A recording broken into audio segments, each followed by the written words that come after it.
Hey, welcome everybody to chapter 3. Now, chapter 3 is titled, It's All About Time. And we're going to spend some time talking about time management, time valuement, some things that you've probably read in the book and you want to get a bit more clear definition on, right? So I'm going to go ahead and share my screen with you. We're going to really dig into this.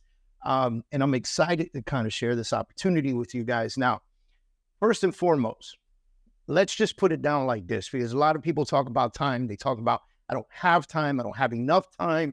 I don't know how you do so many things. I get this all the time, right? Like, I don't know how you do so many things, man. You've got the digital marketing business. You've got the coaching business. You've got the real estate business. You've got the title business. You've got all this stuff happening.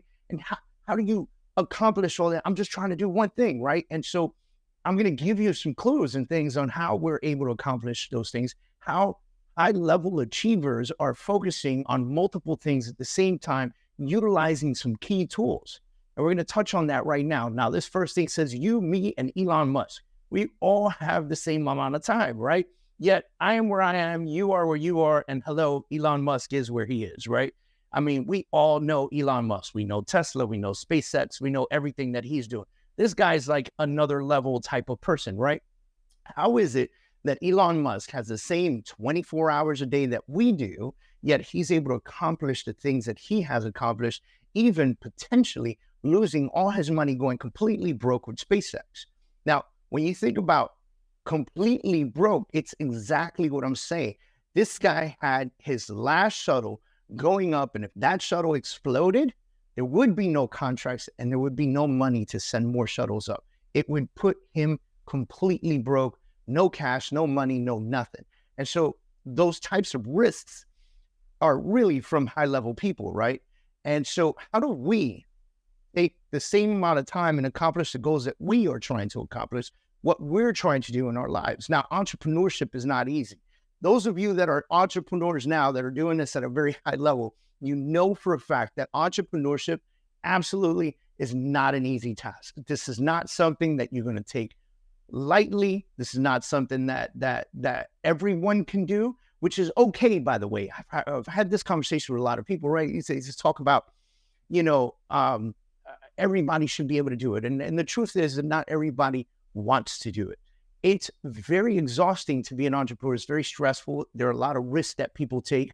And it's funny because Elon Musk was asked in an interview once, what advice would you give young entrepreneurs coming into the world, young entrepreneurs coming into their businesses, doing the things that they want to do?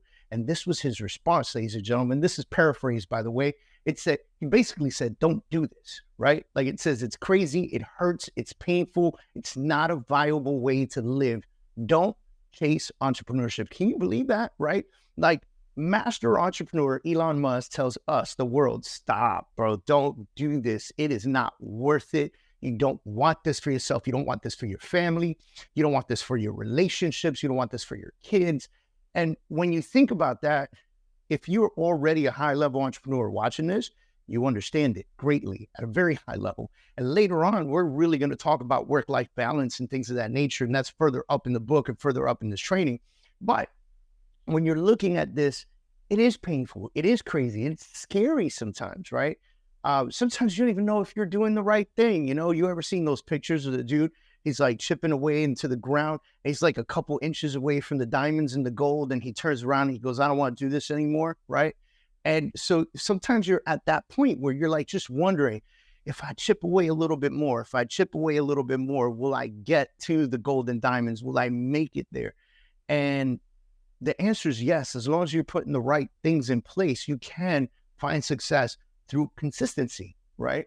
Now, it's not for everybody. I had a mentor of mine tell me many years ago, he said, if everyone's successful, David, who would serve you cheeseburgers at McDonald's? And he didn't mean it in a way to shun the McDonald's employee. What he basically said was, we all have a purpose in this world. And some of us want success and some of us don't. There are plenty of employees that go to work 9 to 5 or at McDonald's, maybe whatever shift they have, and they're okay. And they go home and they've got great lives and they live with a happy family. And they're good exactly where they are. And there's no reason for everybody to go through the journey of entrepreneurship, right? There are journeys of entrepreneurship, by the way, and that's something that we talk about a little bit later on too. So there's definitely, as we're chatting here, there's definitely enough time for you, for me, for anybody else to create the life and type of business they desire. Whatever you desire, you can create it. Whatever you want, you can create. All you have to do is create the opportunities in your time block, right? And we'll talk about this in your situation, in your timing, to make sure that you're doing the things that actually apply towards the future success of whatever you're trying to build in your life or business, by the way, right? This is equal. And so I'm going to tell you a little story a little bit later, but some key factors to really understand when we're talking about time. Understanding your leverage. You got to really dig into leverage, understanding your value, knowing time management and time valuement, right? Now, let's get into this. Let's talk about leverage. Let's be real. There's going to be a point where you have reached all that you can do, right? Like you can only do so much. Now, let's go back to Elon Musk. Let's go to me. Let's go to any major entrepreneur out there. What do most of them have in common? They've got great staff. They've surrounded themselves with the best of the best. They pay them salaries. They put them on great commission structures. They do those things to ensure that they can leverage themselves. Now, some of you folks watching this might have a staff. Some of you don't. Some of you can't even imagine having a staff. But I'm going to tell you this right now. At some point, you will cap out. There's only so much you can do. And everyone, it's different, right? One person can deal with 100 clients, or the other person can deal with 50 clients. They are different in that way. And they have to decide at what point in time do they bring in leverage. Now, the number one leverage you could bring in as a salesperson, if you're in business, and by the way, if you're in business or a business owner, you're in sales, right? You probably have a product or service or something that you're pitching, you're selling out there, and you need people to buy. The first person you're bringing into this is an assistant, somebody who can really lift the weight of the things that are not necessary for you to be doing, right? The $15 an hour work, even the $20 an hour work. And that's where we talk about understanding your value.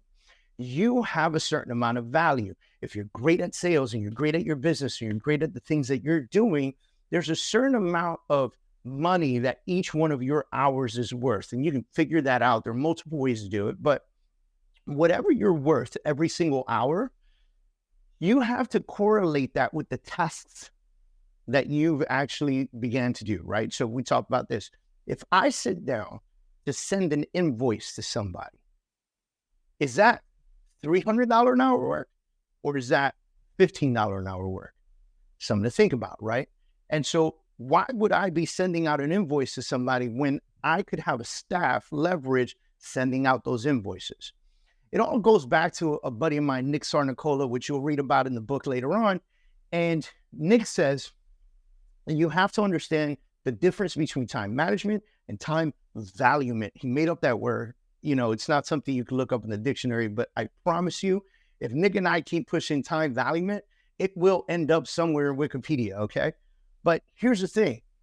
Time management is one thing. Time management is really, truly understanding where you're positioning your time blocks, where you're putting things in place, and then sticking to those things, right? But you have to also know your value so you can put time valuement into position. So his example was, he doesn't like cleaning his house or doing laundry, right? And although it might be expensive to hire somebody to come clean his house and do his laundry, he feels that in the time that he would have taken off to go do that, based on his hourly rate as a salesperson, it could have made X amount of dollars. So let's say he's worth $300 an hour, and it takes 3 hours to do laundry and wash your clothes, right? At $300 an hour, he's now spending $900 of his time and doing work that might cost him $250 to handle if somebody else would do it. More than likely, he pays somebody $250 to come by once a week and do that kind of situation. Wash his laundry, take care of the house, do that kind of stuff. And so it begs to now talk about valuement and understanding which of those has significant value. And it just makes common sense that if he just spent those 3 hours doing what he does best, he might earn $300 an hour instead of spending it and doing $200 work for those 3 hours, right?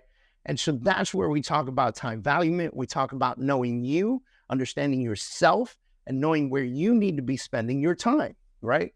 And here's the problem. Time is not actually the problem. When you look at time, right? Because everybody's always time management, time management, time management. The truth is that time is not actually the problem. The real problem is prioritizing. Prioritizing is the real problem. This is where people screw up all the time. And it happens all the time with my coaching clients. They come up to me, they go, man, Dave, I'm doing this, I'm doing this, I'm doing this, I'm doing this. I'm going, great, whip out your calendar, let's look at it together. And then I'm seeing real strong priority work that could benefit them at high levels being placed in the wrong positions. What do I mean by that? They're spending all day doing crap that they could have leveraged or could have been left for the end of the day or could have been left for the next day, and skipping over the priority stuff that needs to be done so they can continue to make some real income, right? So you have to learn how to tell time what to do for you instead of time telling you what's happening in your world. Instead of being the receiver, be the quarterback in this situation, right? So you're going to need to list your priorities in order. And I suggest that this is done in a daily method. And every single day, whether you do it, I know folks that do it before they go to bed. I know folks that do it first thing in the morning. I know folks that wake up at 4 o'clock in the morning and they figure out their priority list. But make a list of your priorities in order from most important to least important. What are the things that you have to accomplish today? And then what's most important and what's least important, and just fill them out in order. And then put everything on your calendar. If it's not on your calendar, it does not exist. These appointments, ladies and gentlemen, these things that happen, they have to be on your calendar. And you need to learn how to live off your calendar. And when I say that, I say it to the point where I say, respect yourself enough to respect your time. Hear this out, because this is a difficult one for a lot of my clients to understand. But you have to respect yourself enough. You have to believe in yourself enough. You have to trust yourself enough to respect your time. If you put a calendar, it is put there to benefit you. You are the winner in this situation. That is why it's on your calendar. That's why you have prioritized it in the fashion that you did. And if you wake up in the morning and completely ignore your calendar and you fall and continue to bash your head into brick walls, not paying attention to the design that you have created for your life and business, well, then you don't respect yourself to begin with. So respect yourself enough to respect the time that you have decided that you are going to prioritize for the things that you need to do. Now, scheduling yourself. A few easy ways to do this. First of all, I like using Google Calendar. It's online. That's why I said use Google Calendar or any other online calendars. Now, the reason that I like online calendars is I met a client once and she was like, Dave, I like to write things down, right? And I was like, okay, well, show me what you got. She pulled out this old school book calendar. She was like, man, I make notes in here. I do everything in here. And I go, man, that's fantastic. So what happens if you're sitting on the train? She's a client in New York. I say, you're sitting on the train and this falls out of your purse, or someone steals your purse, or you just leave it behind somewhere and you don't know where it is, or you leave it at a restaurant and the restaurant throws it away, or what happens if it's gone? And her response was, my life is over. And I said, man, I can't get with that. And I told her if she could transfer everything to her online calendar, she could just move everything and learn how to use the calendar from her phone, right? Use the calendar from her phone and access maybe notes and priority to do apps and things of that nature and do things in that fashion, then she would never have to worry about it. Because if she loses her phone, it's on the cloud. It's in the computer somewhere. She gets a new phone. She puts in her username and password. Everything comes back to life.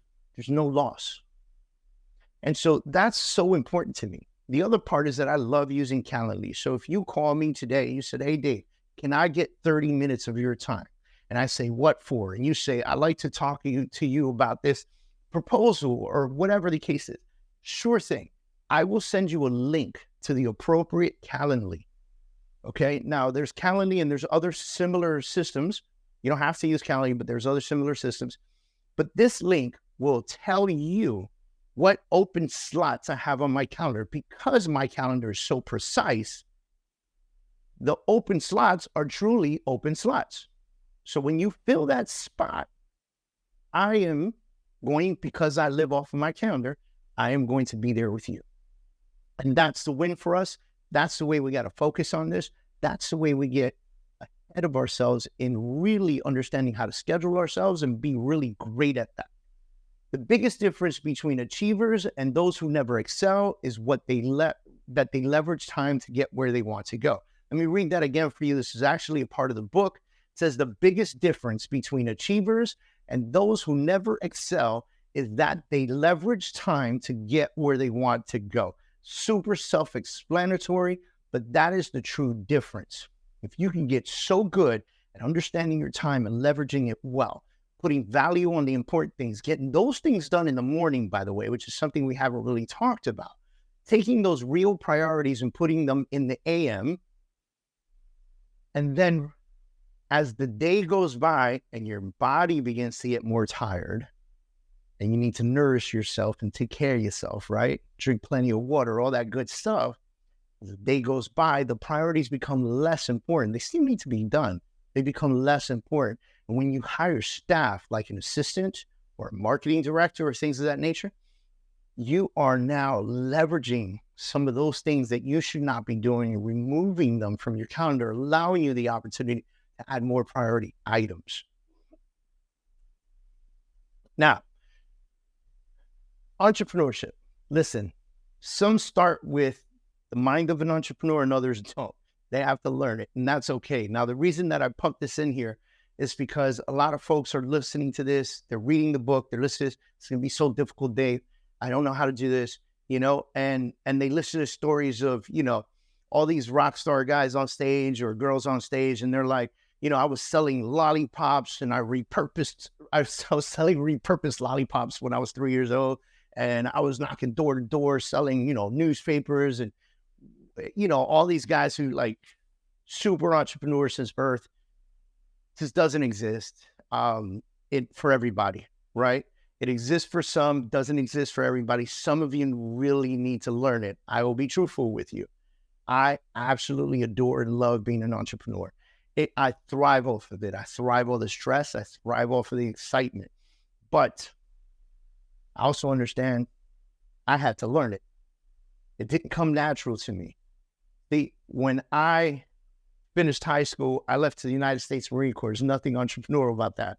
And then I left the United States Marine Corps and I got a job, then another job. And then eventually I became an entrepreneur. But there's another story behind that. And the story is something I'd really love to share with you. And so I went from United States Marine to entrepreneur when I was stationed in Iwakuni, Japan. When I was stationed in Iwakuni, Japan, I had this opportunity. Now I'm walking down the street with some friends. This is a part of the book, by the way. I'm walking down the street with some friends and we didn't really know what to do. And I am Hispanic, I'm a Latino. And a club door opens up and Spanish music starts to come out this door, right? And so I stopped for a minute and I looked at my friends. I go, what in the world just happened? We're in Japan, in Iwakuni. And actually we were walking around Hiroshima. And Spanish music came out of nowhere. And so lo and behold, long story short, we go inside, we dance our butts off all night, had a great time. There are a ton of Brazilians that live in Japan. That's how this all kind of came together. I met the owners of the place. I was so intrigued by how this happens. I wanted to learn why there were so many Brazilians in Japan. I found out about this, country law that they can have dual citizenship if they have Japanese genes or bloodline, so forth, so on. More information's in the book on this, but the thought process became, why don't we do something together? And this was my first approach to entrepreneurship. And I didn't know actually that I was even becoming an entrepreneur at that time, I just said, we should do something together. You're attracting a ton of people here. I can attract a ton of military members from the base. We can figure out a thing that we do together, whether Spanish music and English music. The Japanese will love it. The Brazilians will love it. The Americans will love it. This would be phenomenal. So we opened up a place called Chinatown. It already had the name. We didn't choose a name. The name was already on this location, and it just happened to be available for rent. And so we started renting this place out every other Saturday, and we blew up. I mean, the story is incredible. We were sold out every time we opened up. The first night that we opened up, freaking out. No one was showing up. Turns out we had directions wrong on the flyers. Our team had to go running the streets, telling area people were like, oh yeah, we're looking for this. We have no idea where you are. And an hour after we went out hunting for people, the place was loaded. It was packed. We had a great time. I was employing Marines. They were my bartenders. They were my wait staff. They were my bouncers. They were my DJs. I mean, it was absolutely incredible. And it all came to a screeching halt one day when I get a call from the first sergeant or from the first sergeant's office that they need me in the office. Turns out that there was a rule that said that United States Marines stationed in Iwakuni, Japan could not work in an off-base establishment that served alcohol. And so it completely ripped me away from my entrepreneurial journey. And now actually I remember sitting there. Now I'm like, what am I going to do? I was really loving this. So by the way, I was making tons of money, hand over fist. Like in one Saturday, I was making half a year of my Marine military salary, right? And I was really stressed out about it because I had created so much opportunity and so much noise. And when I had to go tell my Brazilian counterpart that I couldn't do it with them anymore, he just broke down. He was like, no, this can't happen. And so the question became, how much more time do you have left in the Marine Corps? And at that time, it wasn't very much. And the question now became, why don't you stay in Japan and do this with me? And so I actually had this crazy opportunity to live in Japan and I guess be the club kingpin of Chinatown in Japan. But I had this crazy opportunity to stay in Japan. I decided not to. I had two beautiful daughters in the United States. I wanted to be with them. So I came home and I missed out on that. And the bug stayed inside of me, and it's really served the purpose to where I am today. So we've already talked about time valuement, but one of the things we haven't touched on is MMAs, which is money-making activities. And so I want to be very clear that money-making activities are something that you need to massively focus on if you want to grow your business. So money-making activities is a task that or not a task, but a particular thing that you have to do that actually creates money opportunities. And so sales is a money-making activity. Calling your leads is a money-making activity. Having a meeting with somebody depends, right? Like, is the meeting a valuable meeting that's going to lead to success, or is it not? And so this gives you this crazy, wonderful opportunity to decide which one of the tasks have priority. The priority one should be MMAs. And that's where your time valuement comes in. Everything we talked about, valuing your time at a high level, that's where that comes in, right? Leverage is the key to scaling. Let's talk about this real quick. Like we said before, okay, you are going to cap out at some point in the things that you're capable of doing. That being said, you are going to need help, staff, commissioned employees, whatever the case is, in order for you to leverage. Now, not everybody's designed to leverage. Not everybody's designed to scale. I understand that. But what I do want to say is this: no matter what your goals are, know where your limitations are and know yourself well enough to know how much you can take on, and know yourself well enough to know when you need help. This is one of the hardest things to do, by the way, because when most people find their first piece of leverage, they don't even know what to do with them. They don't even know what to give them, right? And so that's something that we can really work on. And if further in the book, we're going to talk about how to utilize an assistant, and in some of our coaching platforms, you'll be able to learn some of that too. Like if you go to the Freedom Achiever Academy, you will learn in our academy how to leverage those types of folks, right? Now, I'm going to read this to you because in each one of these chapters, moving forward, I am going to give you the final chapter of the book, and I want to read it to you as I wrote it. MMA should always be checked off in your daily list of things to do. To be more explicit, don't start doing anything else in your business until you have completed all of the MMAs you've set for yourself. Don't answer inquiry questions, send out email reminders, watch a motivational video, or any other activity that will fill your time and not get you to the MMAs. Remember, we talked about this. MMAs are your money-making activities. Therefore, they should have the highest priority. Therefore, they should be taken care of when? Beginning of the day. The notion of I can't afford to hire is a fallacy. Now, let me pause there for a second. This is the biggest thing that I get when I tell people to hire an assistant. I can't afford to hire a fallacy. You can afford to pay someone for 5, 15, or 20 hours a week. Here's the truth. If you plan to grow your business, you cannot afford not to hire. Don't let fear or doubt creep into your mindset. Remember, you are a unique, creative being who believes in abundance, not scarcity. Once you hire the right person to handle supporting tasks and you get to do what you love to do best, you will realize that you've already waited too long. I leave you guys off with that, and I'll see you guys in our very next chapter.